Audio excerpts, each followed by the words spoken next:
കേരളത്തിൻ്റെ അഭിമാന പദ്ധതിയായ വിഴിഞ്ഞം പദ്ധതിയെ ലോകത്തെ ഏറ്റവും പ്രധാനപ്പെട്ട കപ്പൽ കമ്പനിക്ക് MSCക്ക് അവരുടെ ഷെയറിൻ്റെ 49% അദാനി കൈമാറാൻ തീരുമാനിച്ച വലിയ ഗൗരവമുള്ളൊരു പ്രശ്നം കേരളത്തിൻ്റെ മുമ്പിൽ വന്നു ചേർന്നപ്പോൾ കേരളത്തിൻ്റെ മുഖ്യമന്ത്രി പറഞ്ഞിട്ടുള്ളത് ഞങ്ങൾ ഈ കാര്യം അറിയില്ല എന്നാണ്. അദാനിയുമായി ബന്ധപ്പെട്ട് തന്നെ ബാംഗ്ലൂർ യാത്ര സംഘടിപ്പിച്ച വിവിധ ഡീലുകൾ അതിൻ്റെ തുടർച്ചയിൽ വൈറ്റ് പേപ്പർ ഉൾപ്പെടെ കൂട്ടിച്ചേർത്ത സ്വകാര്യവൽക്കരണത്തിൻ്റെ പ്രത്യേക നിലപാടുമായിട്ട് മുന്നോട്ടേക്ക് പോകുന്ന മുഖ്യമന്ത്രിക്ക് പത്രങ്ങളിലൂടെ മാത്രമേ ഈ കാര്യം മനസ്സിലാക്കാനായിട്ടുള്ളൂ എന്ന് അദ്ദേഹം വിശദീകരിക്കുന്നത് സാധാരണ ഒരു മനുഷ്യനും അംഗീകരിക്കാൻ സാധിക്കുന്നതോ ഉൾക്കൊള്ളാൻ കഴിയുന്നതോ ആയ ഒന്നല്ല. അത് ശരിയാവാനിടയില്ല. ഇവിടെ ഗൗരവമുള്ള പ്രശ്നം ലോകത്ത് തന്നെ ശ്രദ്ധേയമായ ഒരു തുറമുഖമായി വിഴിഞ്ഞം തുറമുഖം ഇതിനകം നിരവധി മേഖലയിൽ റെക്കോർഡുകൾ സൃഷ്ടിച്ചുകൊണ്ട് അതിൻ്റെ ദൗത്യം നിറവേറ്റി മുമ്പോട്ടേക്ക് പോവുകയാണ്. വലിയ സാമ്പത്തിക ബാധ്യത കേരള ഗവൺമെൻറ് ഏറ്റെടുക്കേണ്ടി വന്നിട്ടുണ്ട്. ഈ കരാറുമായി ബന്ധപ്പെട്ട് യഥാർത്ഥത്തിൽ ഉമ്മൻചാണ്ടി ഗവൺമെൻറ്റായിരുന്നു കരാർ ഉണ്ടാക്കിയത് എന്ന കാര്യം അന്ന് തന്നെ അറിയുന്നതാണ്, വ്യക്തതയുള്ളതുമാണ്.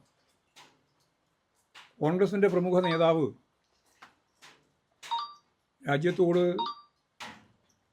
പറഞ്ഞ ഒരു കാര്യം നമ്മളെല്ലാം മനസ്സിലാക്കിയത്, ഇടതുപക്ഷമല്ല എന്ന് പറയുന്നതിന് നിങ്ങൾ അദാനിയുമായിട്ട് കരാറുണ്ടാക്കി തുറമുഖം തുടങ്ങി എന്ന കാര്യം പറയുണ്ടായി. അന്ന് തന്നെ വ്യക്തമാക്കിയതാണ്, തുറമുഖം തുടങ്ങിയത് അല്ലെങ്കിൽ കരാറിൽ ഒപ്പിട്ടത് ഇടതുപക്ഷ ജനാധിപത്യ മുന്നണി ഗവൺമെൻറ് അല്ല, UDF ഗവൺമെൻറ്റാണ്, ഉമ്മൻചാണ്ടിയാണ് മുൻ മുഖ്യമന്ത്രി എന്ന കാര്യം അന്ന് വ്യക്തമാക്കപ്പെട്ട കാര്യമാണ്. ഇപ്പോഴെനിക്ക് രാഹുൽ ഗാന്ധിയോട് ചോദിക്കാനുള്ള പ്രധാനപ്പെട്ട ഒരു ചോദ്യം, അദാനിയുടെ 49% ഷെയർ യഥാർത്ഥത്തിൽ അദാനി ഇതേവരെ ചെലവാക്കിയതിൻ്റെ ആകെ തുക ഏതാണ്ട് 3000 കോടിക്ക് താഴെയാണ്. 3000 കോടി പോലും ഇതേവരെ ചെലവാക്കിയ പണം ഇല്ല. 13,000 കോടിക്കാണ് 49% അവരുടെ ഷെയർ മാറ്റി. എത്രയായിരം കോടിയാണ് യഥാർത്ഥത്തിൽ അതിൻ്റെ ഭാഗമായിട്ട് വരുന്ന വ്യത്യാസം? ഇപ്പോൾ 3000 കോടി പോലും ഇതുവരെ ചെലവാക്കാത്ത അദാനി കമ്പനി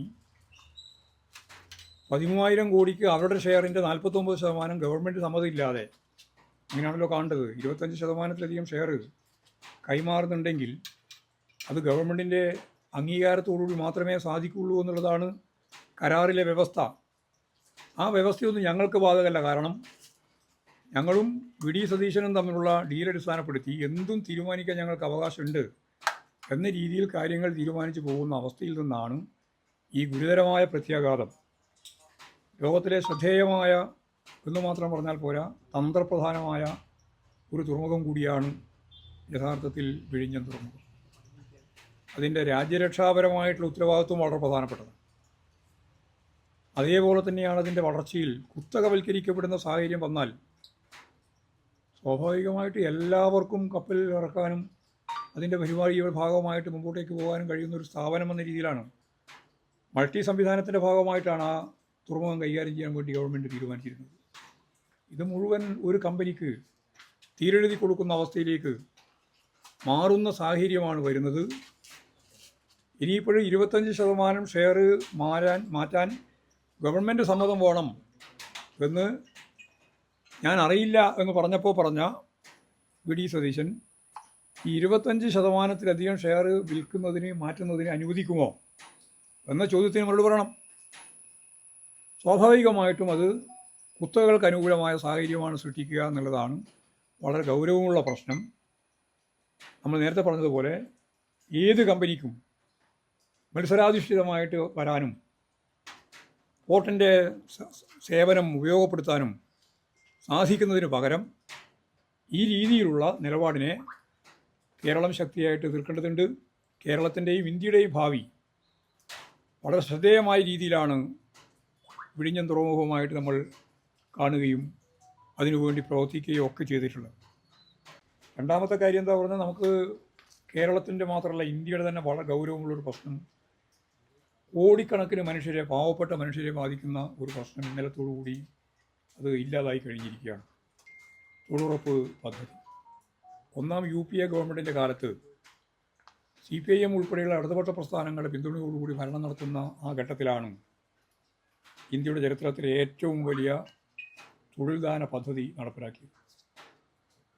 ദുർബലരായ പാവപ്പെട്ട പട്ടികജാതി, പട്ടികവർഗം, പിന്നോക്കം, അതുപോലെ തന്നെ സാമ്പത്തികമായി പിന്നോക്കം നിൽക്കുന്ന കോടിക്കണക്കിന് മനുഷ്യരുടെ ജീവിതം ഉറപ്പുവരുത്താൻ സാധിക്കുന്ന രീതിയിൽ, ദാരിദ്ര്യം അവസാനിപ്പിക്കാൻ ആ മേഖലയിൽ സാധിക്കത്തക്ക രീതിയിൽ ഒരിടപെടലായിരുന്നു അന്ന് വളരെ വ്യക്തമായ ഭരണഘടനാ ഭേദഗതിയിലൂടെ തൊഴിൽ അവകാശമായി പ്രഖ്യാപിച്ചുകൊണ്ട് ഈ പറയുന്ന പദ്ധതി നടപ്പിലാക്കി. ഇപ്പോഴും കഴിഞ്ഞ 1-ാം തീയതിയോടുകൂടി ആ പദ്ധതി പൂർണ്ണമായിട്ടും ഇല്ലാതായി.